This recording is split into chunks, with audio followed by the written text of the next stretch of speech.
صل على سيدنا محمد وعلى آله وصحبه. 5 منٹ.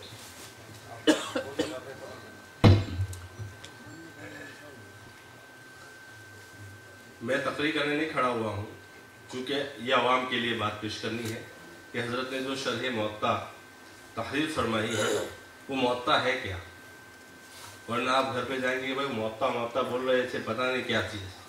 تو مختصر اس کا تعارف اور حضرت کی شرح سے 1-2 باتیں کہ حضرت نے شرح میں کس طریقے سے اپنے علم کو اور علم کے موتیوں کو بکھیرا ہے.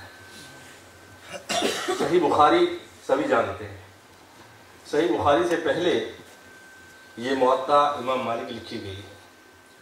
اس کو موطا امام محمد اس لیے کہتے ہیں کہ اس کو امام محمد نے روایت کیا ہے، اس لیے اس کو موطا امام محمد کہتے ہیں.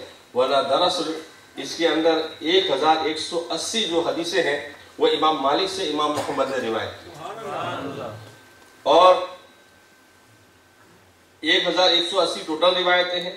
1005 روایتیں امام مالک سے ہے، 175 دیگر مشائخ سے ہے، اور 13 جو روایتیں ہیں وہ امام اعظم سے ہیں. اس کتاب کی عظمت کا اندازہ اس سے لگائیں کہ جب بخاری شریف نہیں لکھی گئی تھی تو امام شافعی رحمۃ اللہ علیہ نے فرمایا کہ روئے زمین پر کتاب اللہ کے بعد اگر کوئی اصح کتاب ہے تو وہ موطا امام مالک ہے. اور جمہور نے یہ فرمایا ہے، اور شاہ ولی اللہ محدث دہلوی نے بھی یہ لکھا ہے کہ جو کتب حدیث ہیں اس کے درجات ہیں، تو اس کتاب کو طبقہ اولیٰ میں شامل کیا گیا ہے. اور الروض الفائق میں لکھا ہے کہ یہ وہ عظیم کتاب ہے کہ جس کو رسول پاک صلی اللہ علیہ وسلم کی بارگاہ میں مقبولیت کا درجہ حاصل ہے. حضرت نے ایسی عظیم کتاب کی شرح لکھی ہے اور عربی زبان میں لکھی ہے. میرے سامنے اس وقت جلد اول ہے. اس شرح کے اندر کیا ہے تو اجمالاً اس کا تعارف یہ ہے کہ اس میں لغتاً، صرفاً اور نحواً الفاظ کی تشریح موجود ہے. علم اصول حدیث پر کلام کیا گیا ہے، احوال رجال پر کلام کیا گیا ہے، علم ناسخ و منسوخ موجود ہے، راجح اور مرجوح موجود ہے، مذاہب فقہا کا ذکر کیا گیا ہے، مالکی، حنبلی، شافعی، مذہب حنفی کو ذکر کیا گیا ہے، اور دلائل سے مذہب حنفی کی ترجیح کو بیان کیا گیا ہے.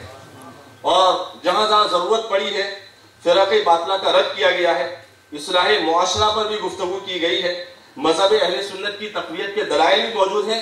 اور تمام پر مزید یہ بات ہے کہ امام اہل سنت امام احمد رضا محدث بریلوی قدس سرہ نورانی کی تحقیقات کا نچوڑ اس شرح کے اندر موجود ہے. سبحان اللہ.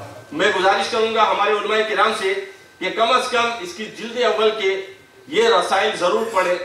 شمس الزین جو آپ نے رفع یدین نہیں کرنا ہے اس پر جو تحقیق فرمائی ہے.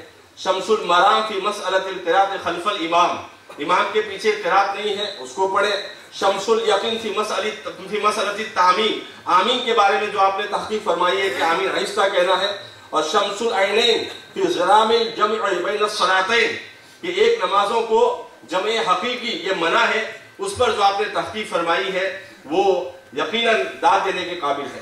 بس 2 باتیں میں پیش کرتا ہوں عوام کے لیے کہ مفتی صاحب نے کس طریقے سے اس شرح کے اندر رسول پاک صلی اللہ علیہ وسلم کی عظمت کی بات آئی ہے تو اس کو اجاگر فرمایا ہے.